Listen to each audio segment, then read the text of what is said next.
कि 2000 साल पहले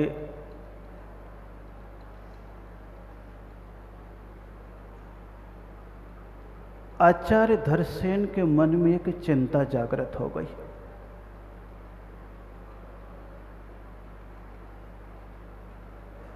गृहस्थी की चिंता तो ये होती है कि हमारे परिवार का भविष्य कैसा होगा और बच्चे की जीविका कैसे चलेगी।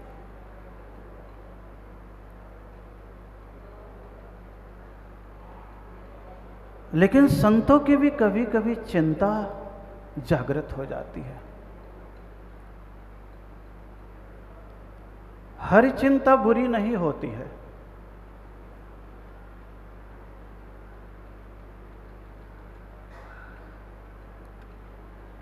चिंता में अगर चिंतन हो, शुभता हो, संस्कृति के विकास की भावना हो,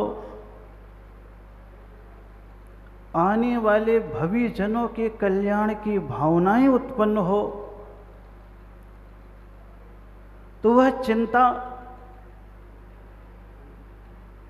उनके चिंतन को हमारे भीतर चारित्र प्रकट हो, उसके पुरुषार्थ के लिए कभी कभी शब्द का रूप लेकर के साहित्य के रूप में हमारे मध्य उपस्थित हो जाता है। आचार्य धरसेन के मन में भी चिंता जाग गई थी।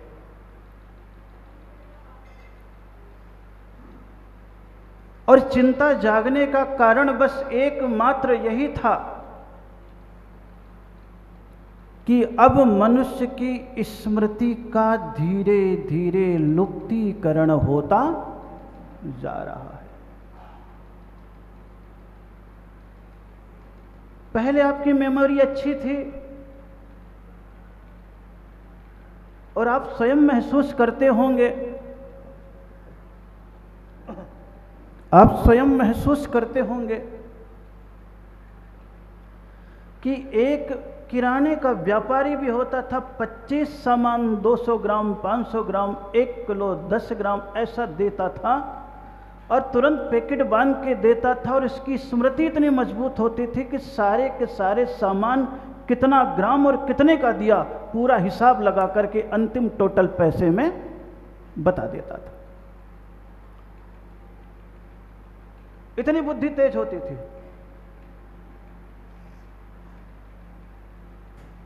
दस साल पहले अगर आप देखेंगे, स्मार्टफोन नहीं था, सहज फोन था,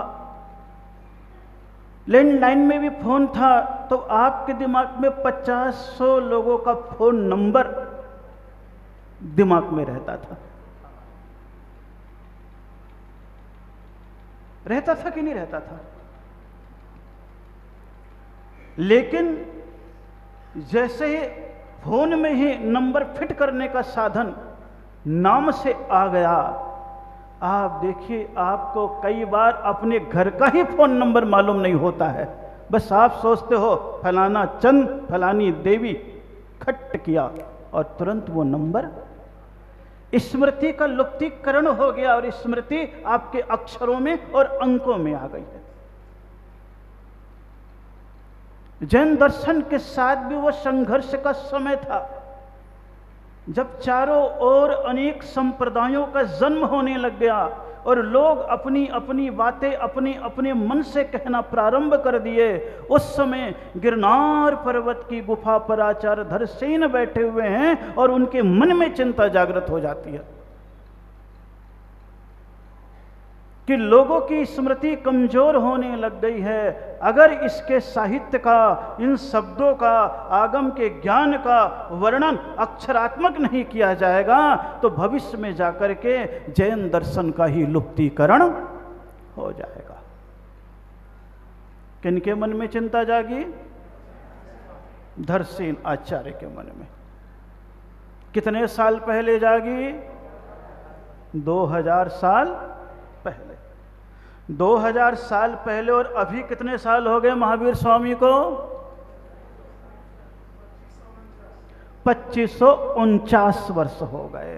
कितने वर्ष हो गए? 2549 वर्ष हो गए, और बीच में उनकी उम्र को और ले लेंगे केवल ज्ञान से मोक्ष जाने तक की, 42 से 72 साल की कितनी हो गई? 30 साल कितने हो गए? 2579, यानी लगभग 600 साल। कितने साल? 600 साल और व्यतीत हो। धरसेन आचार्य और भगवान महावीर स्वामी के समय 600 साल का और समय रहा। हम लोगों को आज तक उस बात की जानकारी नहीं है, और न समाज के लोग देना चाहते हैं। जिसके दिमाग में जो बैठ गया, केवल उसी को प्रस्तुत करने की चेष्टा कर ली गई। इसके कारण से हमारे देश का भी इतिहास धूमिल हुआ है, हमारे समाज का भी इतिहास धूमिल हुआ है, हमारे संस्कृति का भी इतिहास धूमिल हुआ है, और हमारे जैन साहित्य का भी इतिहास धूमिल हो गया है। धूमिलता को धवलता में बदलने के लिए सबसे पहले पूर्वाग्रह को दिमाग से हटाना पड़ेगा।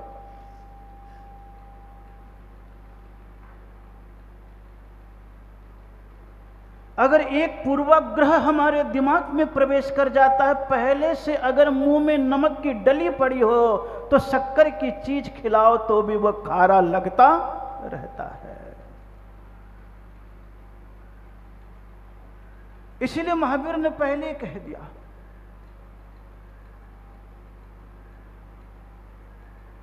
इतिहास की धारणाओं को अपने अनुसार मत देखो, इतिहास को ऐतिहासिक परिप्रेक्ष्य में देखते चले जाओ। तो जब आप सटखंड आगम,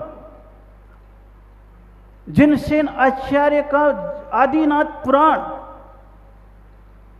इन दोनों का अध्ययन अगर आप करते हैं तो भगवान महावीर स्वामी से लेकर के आचार्य धरसेन तक जितने आचार्य हुए, उनके समयबद्ध एक श्रृंखला हमारे यहां प्रस्तुत की गई है।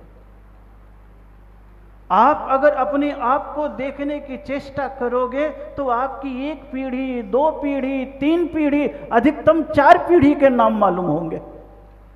कितने पीढ़ी के नाम मालूम होंगे? अधिकतम 4 पीढ़ी के नाम मालूम होंगे। अगर मैं ही पूछ लूं आपसे कि आपके पिताजी का नाम क्या है, क्या है? KL जैन। उनके पिताजी का? शंबरलाल जैन। उनके पिताजी का? अंशुत राय। उनके पिताजी का? पता नहीं। 3 पीढ़ी तक आई, 4थी पीढ़ी में भी नहीं पहुंच पाए। 4थी पीढ़ी में भी हम लोग नहीं पहुंच पाए, क्योंकि हमारा जीवन ऐसा रहा कि उन्होंने कुछ किया ही नहीं कि स्मृति रखी जाए। और कदाचित कोई राजाओं की परंपरा में रहते हैं तो आप देखिएगा 6वीं, 7वीं, 8वीं पीढ़ी तक ख्याल रहता है।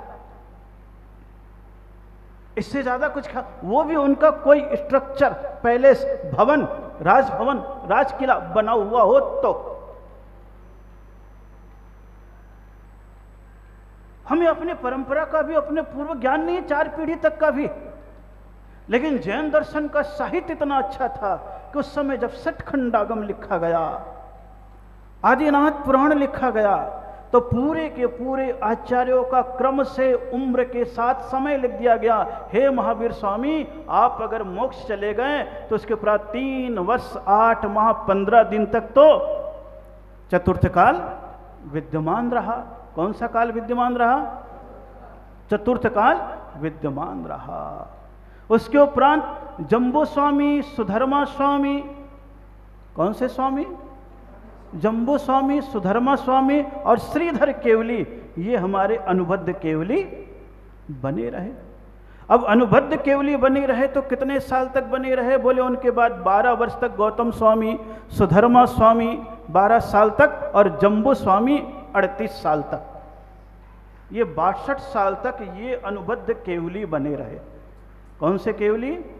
और अनुबद्ध केवली का मतलब क्या होता है कि एक भगवान का मोक्ष हो तो दूसरे को केवल ज्ञान हो जाए, फिर एक को मोक्ष हो तो तीसरे को केवल ज्ञान हो जाए। तो महावीर स्वामी को इधर मोक्ष हुआ सवेरे, शाम को गौतम स्वामी को केवल ज्ञान हो गया। इधर गौतम स्वामी को मोक्ष हुआ, इधर सुधर्मा स्वामी को केवल ज्ञान प्राप्त हो गया। इधर सुधर्मा स्वामी को हुआ, उधर जम्बू स्वामी को केवल ज्ञान हो गया। ये 62 वर्ष तक क्रम चला। कितने वर्ष तक चला? 62 वर्ष तक ये क्रम चला। आगम में पूरी चीजें लिखी हुई है। उसके उपरांत फिर 5 श्रुत केवली हुए 100 साल तक। इतिहास केवल देखिएगा। विष्णु कुमार मुनिराज हुए 14 वर्ष तक, नंदी मित्र मुनिराज हुए 16 वर्ष तक, अपराजित मुनिराज हुए 22 वर्ष तक, गोवर्धन मुनिराज हुए 19 वर्ष तक और भद्रबाहु मुनिराज हुए 29 वर्ष तक। ये 100 वर्ष बीत गया। इसीलिए जैन दर्शन में अंतिम श्रुत केवली भद्रबाहु स्वामी को माना गया है। कौन से स्वामी को? कौन से स्वामी को? कौन से स्वामी को? ध्यान रखना। अब भद्रबाहु स्वामी जब हुए तब उस समय थोड़ा सा भेद हो गया। क्या हो गया? इनके बाद फिर श्वेतांबर भी आ गए और दिगंबर तो थे ही थे। उज्जैनी नगरी में 12 वर्ष का अकाल पड़ गया तो सारे के सारे मुनिराज श्रवण बेलगोला तरफ पहुंच गए, और जो वहां नहीं गए उत्तर भारत में ही रह गए, उज्जैनी नगरी के आसपास रह गए। तो अकाल पड़ने के कारण से वहां के लोग मुनिराजों को मार करके ही उनके पेट का अनाज निकाल करके ही खाने लग गए।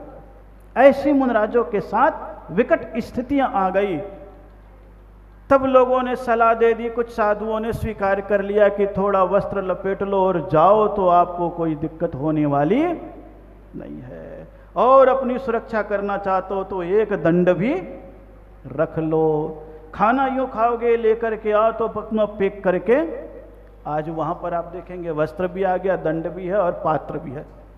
लेकिन जो दिगंबर मुनिराज दक्षिण भारत में चले गए, दक्षिण भारत में अकाल नहीं था, तो श्रवण बेलगोला के पर्वत पर 12 वर्ष तक, कितने वर्ष तक?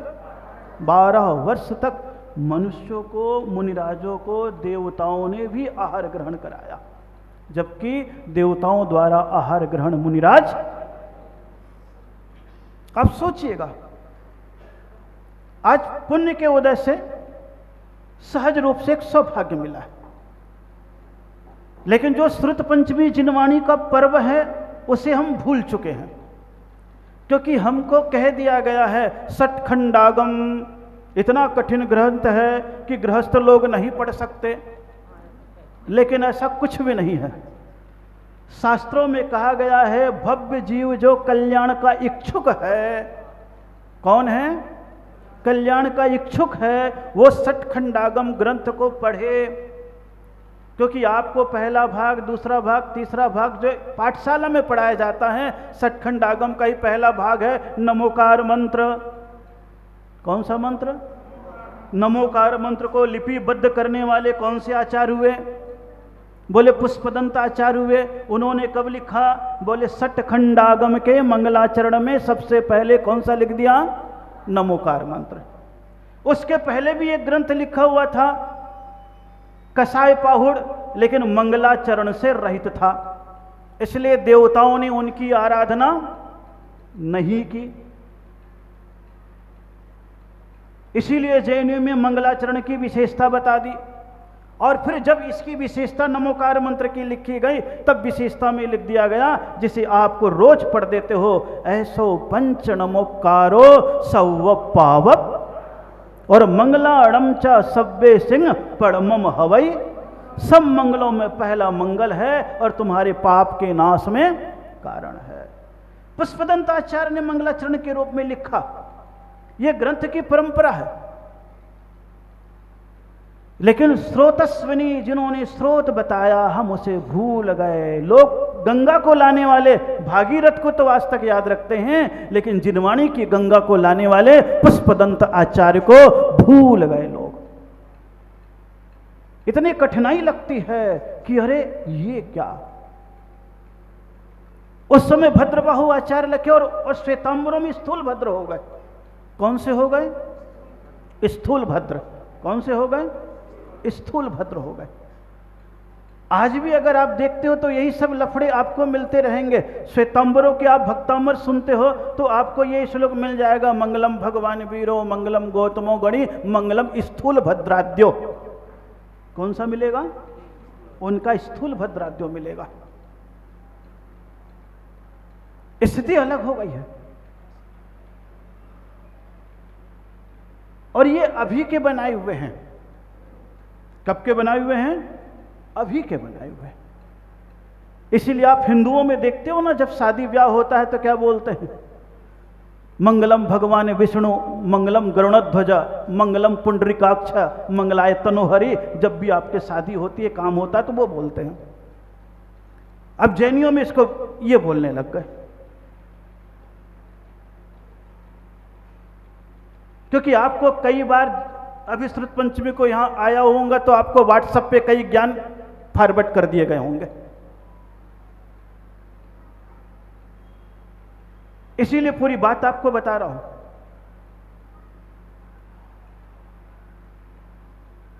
विकृति का विस्तार करने में ज्यादा मेहनत नहीं लगती है, संस्कृति का विस्तार करने में बहुत मेहनत लगती है।